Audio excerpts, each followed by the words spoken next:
বন্ধুরা, অনেকে তো অনেক রকম রেসিপি খেয়েছো, তবে তোমরা কি গাজরের স্ন্যাক্স খেয়েছো? তবে গাজরের স্ন্যাক্স যদি তোমরা খেতে চাও, দেখো আমি বানিয়ে নিয়েছি, একদম লোভনীয়। কি জিভে জল চলে আসছে না? কি করতে হবে তার জন্য? জিভে জল তো আসবেই, তাহলে পুরো ভিডিওটা তো দেখতে হবে। পুরো ভিডিওটা না দেখলে বুঝবে কিভাবে যে আমি এটা কিভাবে তৈরি করেছি। গাজর দিয়েও যে এত সুন্দর একটা রেসিপি হয় তোমরা ভাবতেও পারবে না। এদিকে দেখো আমি কয়েকটা আগের থেকে ভেজে নিয়েছি, আর যেগুলো ছিল সেগুলো আমি আবারও দিয়ে নিয়েছি।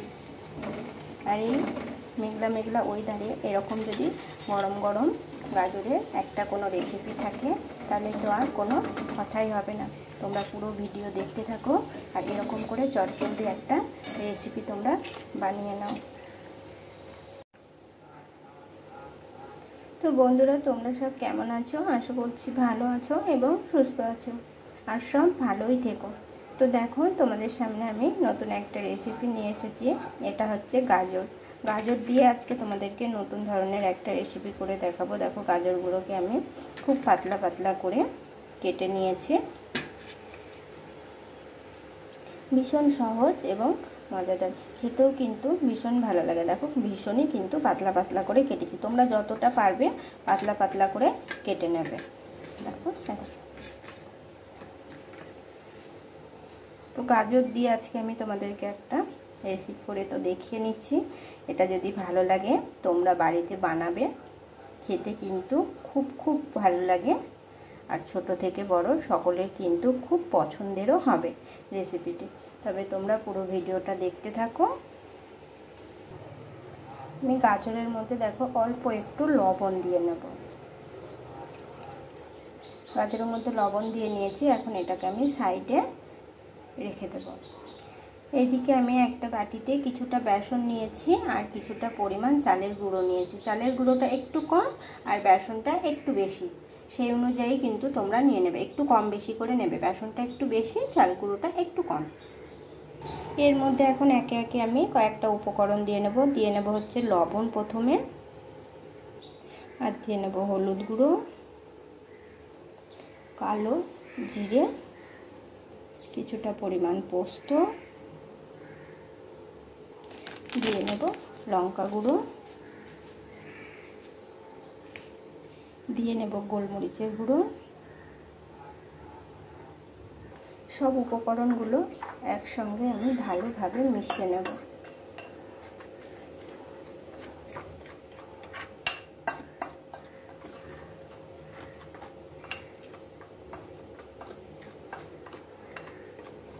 ভালোভাবে মিশিয়ে নিয়েছি।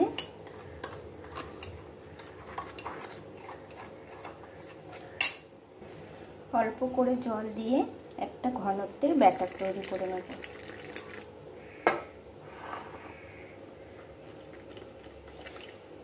উপকরণগুলো আমি ভালোভাবে আগে মিশিয়ে নিয়েছিলাম, এবার জল দিলাম। জল দিয়ে ঘনত্বের একটা ব্যাটার তৈরি করে নেব। তবে খুব একটা পাতলা ব্যাটার এখানে হবে না, একটু ঘন করে ব্যাটারটা রেডি করে নিতে হবে।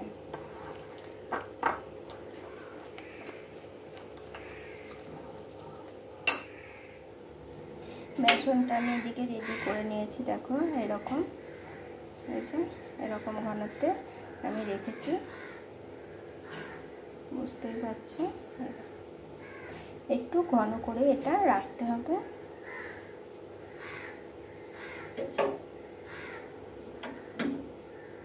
এদিকে একটা কড়াই আমি তেল গরম হতে দিয়েছি।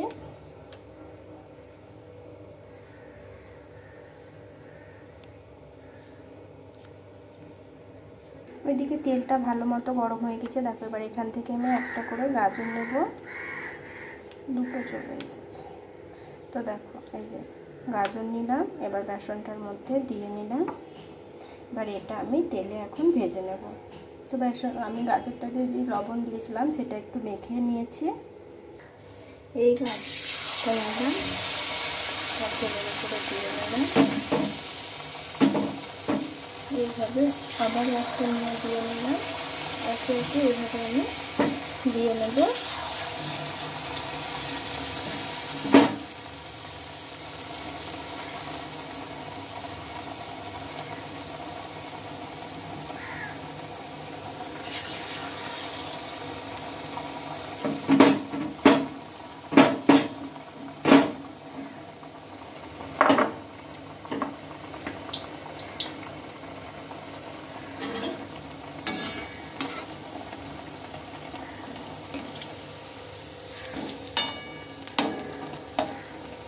দেখো বন্ধুরা কতটা সুন্দরভাবে হবে এগুলো, যেহেতু আমি পরপর দিয়েছি বলে একটার সাথে একটা লেগে গিয়েছে, তবে এগুলো ছিঁড়েও যাবে, কোনো ব্যাপার নেই।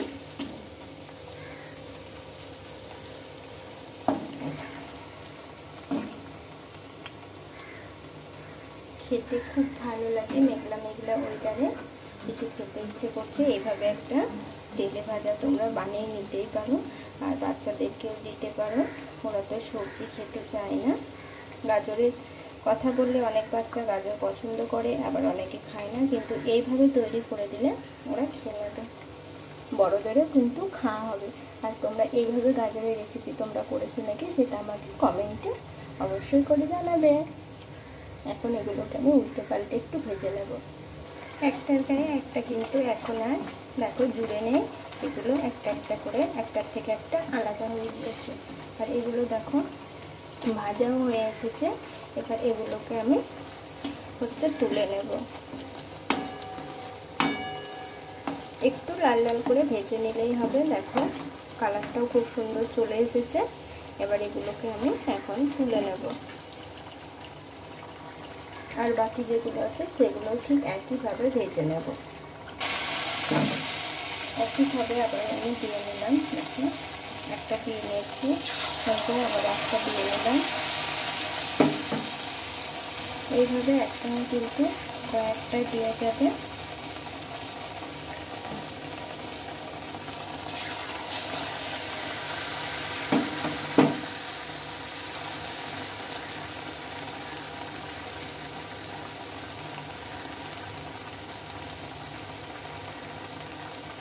আমি বেশ কয়েকটা দিয়ে নিচ্ছি, এগুলো ঠিক একইভাবে ভেজে নেব। বন্ধুরা কয়েকটা তো তুলে নিয়েছিলাম, আবারও আমি কয়েকটা ভেজে তুলে নিচ্ছি। আর দেখো কত সুন্দর হয়েছে। তোমরাও কিন্তু একবার হলেও এই গাজরের রেসিপিটা তোমরা বানাও, তাহলে বুঝতে পারবে যে সত্যি কতটা সুন্দর হয়েছে। দুই সাইডই দেখো, দেখো এই সাইডটা দেখো কত সুন্দর হয়েছে, এই সাইডটাও দেখো কত সুন্দর হচ্ছে। এই দেখো গরম তোমরা দেখতেই পাচ্ছ, এখন আমি যেহেতু তুললাম। তো দেখো বন্ধুরা এইভাবে আরও যেগুলো আছে আমি সেগুলো একইভাবে ভেজে নেব। আর এগুলো ছোট থেকে বড় সকলের ভীষণ ভীষণ পছন্দের হবে, আর খেতেও কিন্তু সত্যি বলছি ভীষণ ভীষণ ভালো লাগে। তোমরা একবার হলেও এই রেসিপিটি বানাও, আর ছোট থেকে বড় সব করে খেয়ে নাও, দেখো ভীষণ ভালো লাগবে। এটা তোমরা শুধুই খেয়ে নিতে পারো, টমেটো সস দিয়েও তোমরা খেতে পারো।